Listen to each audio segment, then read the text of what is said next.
Welcome to Mighty Married Moms. Join us at our kitchen table twice a week as the Mighty Married Moms, Debbie, Linda, Wendy, invite spectacular guests to weigh in on staying sexy, vibrant, and healthy, building marriages with soul-satisfying connection, raising happy, healthy, successful kids. Conversations with Mighty Married Moms will bring you closer to the life you really want. Episode 84. Hi, this is Wendy Williams, and marriage happiness is way possible. ConnectAgain.org is very happy to sponsor Mighty Married Moms. We are partners in bringing you closer to the life you really want. Visit us today for marriage boosts at ConnectAgain.org. Hi everyone, welcome back to Mighty Married Moms. Today we're going to talk about the conversation that we just had with Annie Fox from AnnieFox.com, and she is a parenting expert, and she's had a lot of experience. I don't even know what did she say, 18 years or something like that, more, a lot of experience talking with kids directly.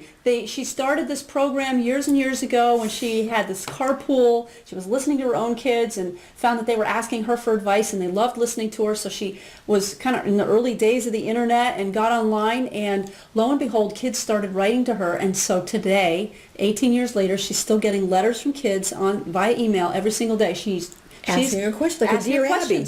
She's got the pulse of what's driving them crazy, what their issues are, what their concerns are. She replies to them, and she's got a dozen books. And she's built her books based on what these kids are asking for and needs. So great. Yeah, really terrific stuff. What were a couple of your key takeaways? What are some action things that we want to make sure our viewers and listeners, I know. I think the one important piece of what we talked to her about is this constant connection to social media and constant connection to their peer group. That's really what social media provides, right? And it's a silent, it's for the adult, for the parent, it's a silent conversation because I can't hear what they're texting, and I can't hear what they're Snapchatting, and I can't hear what they're posting.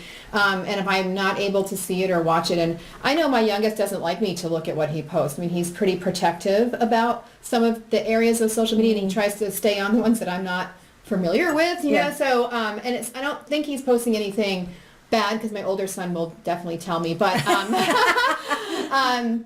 because he cares about him too. But it is really, I feel anxious about it at times as a parent. I feel like I really feel like I should be knowing more about what he's talking about. I don't want to hover over him, but I also, it's not the day and age. And when I grew up, when we all grew up with the rotary phone and the cord, and everybody could hear what you were saying.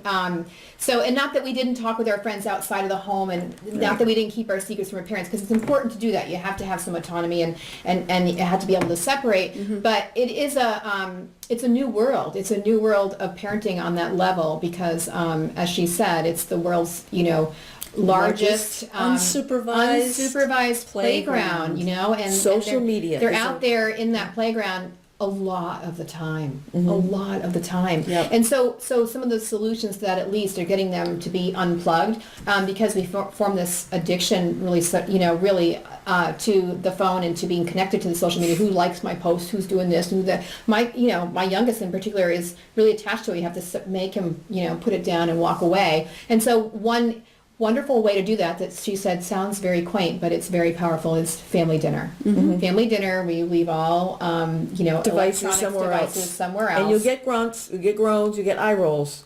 Yeah. But eventually. But I find, we find, when we're getting those grunts and eye rolls, is somehow as dinner starts, you forget about it. And we're having a fun conversation. And my husband is really, he's been working with teenagers for a long time, so he's very good at bringing them in when they don't want to be there, and joking and with good humor, and he's very skilled at it, and bringing them around when they don't want to be. But even if they don't want to be, even if you sat there and didn't say much, it's better, and it's about that repetition of making that part of the routine, right? Yeah. And it's part of that unplug that they're going to get used to, and it's a powerful experience. It's something small, but it's something really big.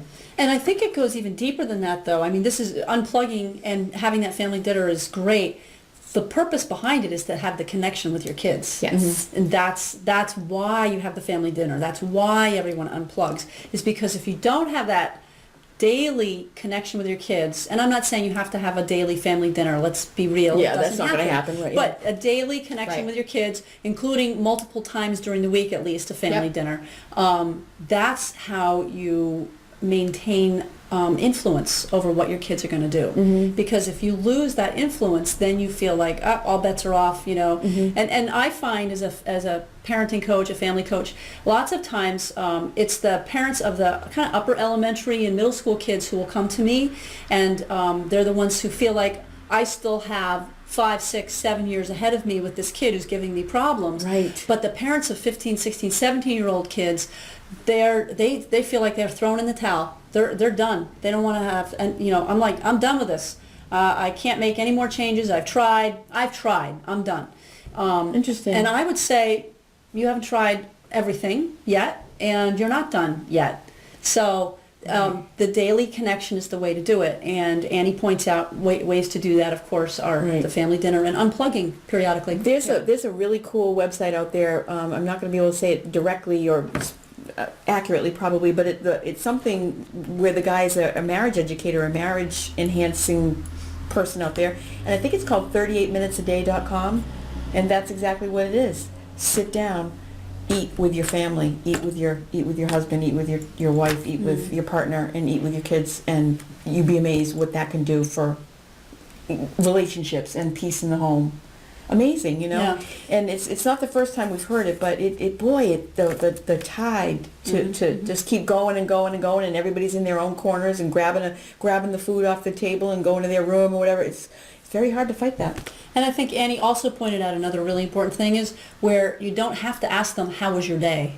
Yeah, that's right. She did. You don't have to ask those typical questions. Trite kind of questions. Yeah. Most of the time, I find kids don't respond that well to They that. don't. They don't really It like needs to it. be specific. First of all, it needs to be a specific question. Yeah. Is how did the math test go today? And then there's no judging. Right. It doesn't matter what they say. Right, yeah. Say, oh, I bombed. Oh, gee, that's too bad. That must have been really tough for you. Yeah. As opposed to, I told you should have studied more. Right, yeah. Not cool. No. Yeah. I told you should have gone to bed earlier. So, But yeah, the family dinner time, right, being a time where they can feel confident and they know that you're not going to be asking about tests or college.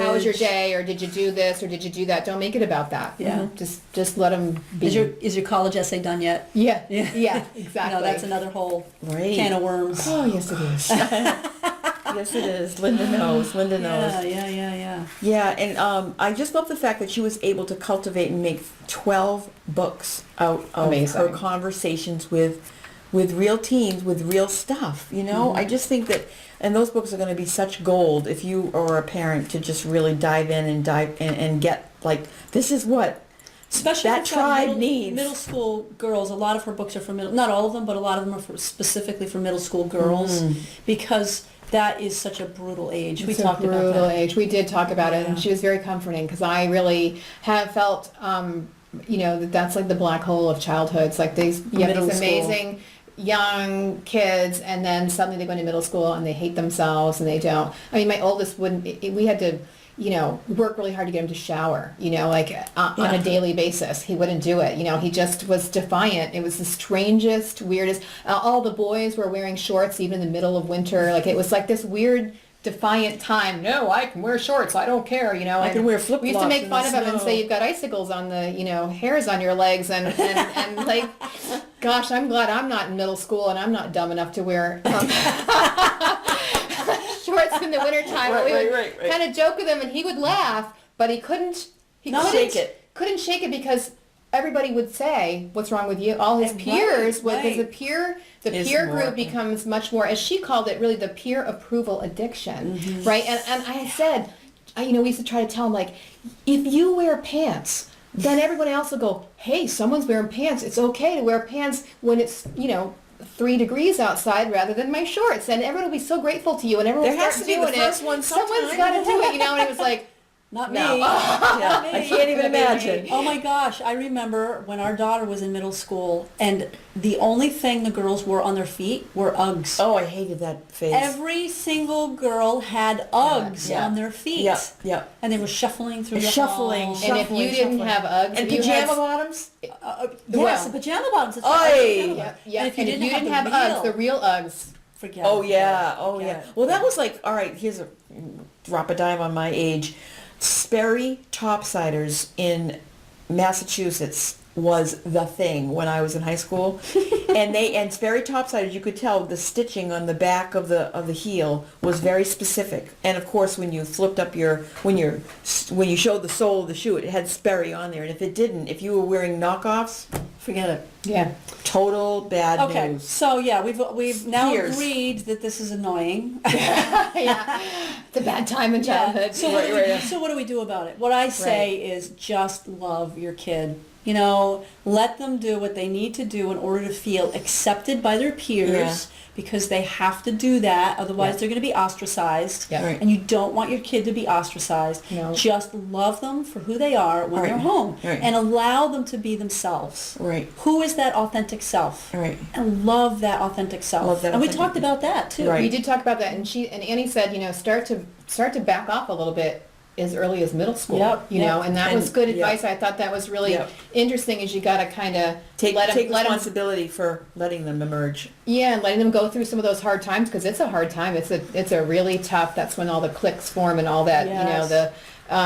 It's a middle school is really, really tough. But just as she said, because I was saying that I found that once my son got into high school, everything, it was like Changes. It was like a magic Yeah, wand you had said, boom, now everything's okay. And she said, yes, that's what happens, So it is. So this too shall pass, and know that when they're in middle school, they're going to go through this phase, and it's not your fault. It's You not weren't a your bad parent. fault. It's not your Right. fault. Not a bad parent. It's normal. It's part of the growing process. And as Debbie just said, just love them through it, support them, and know that it's all going to be okay. Yeah. Yeah, Yeah. it makes terribly much sense, totally. But it can be hard when you really want to make them do what you want them to do. It's kind of hard to back off, but it is terribly important. And that feeds what you talk about too, is helping them problem solve. Yep. If you're not there every 5 seconds, They have to learn how to solve their own they'll learn problems. how to navigate the future themselves. It's very hard to do. Yeah. It's very hard to learn how to Very. solve problems. Yes. If you can just ask somebody else to solve it for you, why wouldn't you? Yeah, right. You know? Right. Or if you just follow somebody else who's leading, why wouldn't you? Right. Right. Yeah. And I thought what else we talked about with Annie too was teaching your kids. And so I think the middle school, from my experience, was the time that it really started, when friends turned on. Like my friend had this best friend all through grade school, and he just turned on him in 5th grade. My son was no longer the guy he wanted to hang out with, and he just ended the friendship like boom, Harsh. And so she talked about teaching your children about having standards for their friends. What kind of and trust your gut about, is this person a good friend to me, or they're not a good friend to me, so they don't get caught up in, why doesn't he or she like me anymore? And it's not about them, but how to say, well, is that the kind of person you want to be around? Is that kind of person you trust to be your friend? Is this the kind of person that you really could be yourself around? And teaching them those skills and talking to them, right, about that. Absolutely. Yeah, that was key. I think that's a really important distinction, is asking your kids to identify, as you said, can I be myself with this person? If I can't really be myself with this person, then I just have to be wary. Just be careful. Yeah. And don't follow them off the cliff if they're leading you that way. Yes. Yes. Right, Yeah. exactly. Yeah. Yeah. So I think that, and then we also talked about mothers and daughters, and yes. allowing some space for mothers and daughters, and I, it's for sons too. I'm the only one of the 3 of us that has a daughter. We all have 2 sons. Yeah. But it's just really true for all of your kids. Allow them the space in order to be themselves and to grow and to do the things that they need to do in order to be the people that they really are inside. And you can't make them into what you want them to be. And sometimes I would catch myself saying, I think we do that without meaning to. I mean, we say we want to have our kids be able to be who they want to be, and yet you end up putting them on a trajectory to do what you want them to do, or what you think they want to do. I think that's key too, what you think they want to do. Right. And you don't allow them to explore and start to drop things. And I know, when I work with the high school kids at our church, I had a conversation at one point this last year with a couple of kids, and they were freshmen, ninth graders, and they were talking about how they're not getting to do all the activities that they had done before, and that was sad for them. And I was just saying, look, when you get to high school, you have more responsibilities for your classwork, and you're also discovering who you are and what you love and what's not so much fun anymore. And it's perfectly appropriate to explore so many things in elementary and middle school. And then as you have less time to really start to say, no, this is what I love. The priorities. What are my priorities? I love soccer, or I really love dog training, or I love scuba diving, or whatever it might be.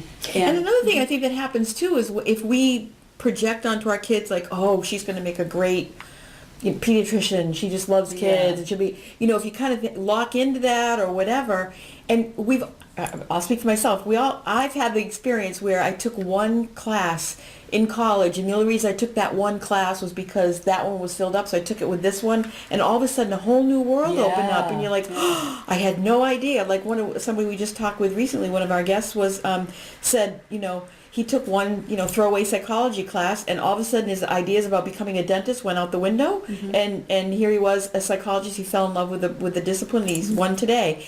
And, so if we keep projecting and pigeonholing people, we're going to block off, we won't allow them that space to kind of self-discover and say, no, what do you mean you're not going to be a pediatrician? Of course we need to be open to that and let them have experiences that may turn a whole other degree. It just takes a nanosecond sometimes, right. or a little spark of just one thing that can just open up a whole new world. Yep. And I loved Annie's story about her daughter when she was 6 years old and she was trying to get her to put her socks on. We've all experienced that.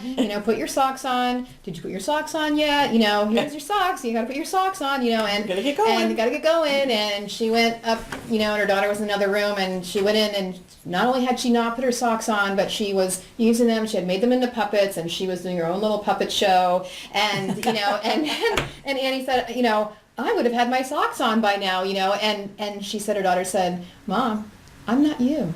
And she went, she's right. She's right. She's not me. What's brilliant out of the mouths of babes, as they say, right? The brilliant wisdom comes. And she really felt that was, that was a key learning point for her was, that's right, she's not me. And I can't expect her to be me, nor do I want her to be me. And it changed the nature of her relationship from that day forward, right? Just one little thing. And maybe that did that for you. And honoring her daughter with that brilliance too. Yes. I think she honored that response, and so that was a great story. Yep, good story. Yeah. So on that note, we will say thank you for being here with us again, mightymarriedmoms.com, and please do go find us online and also on iTunes and leave us a rating and review.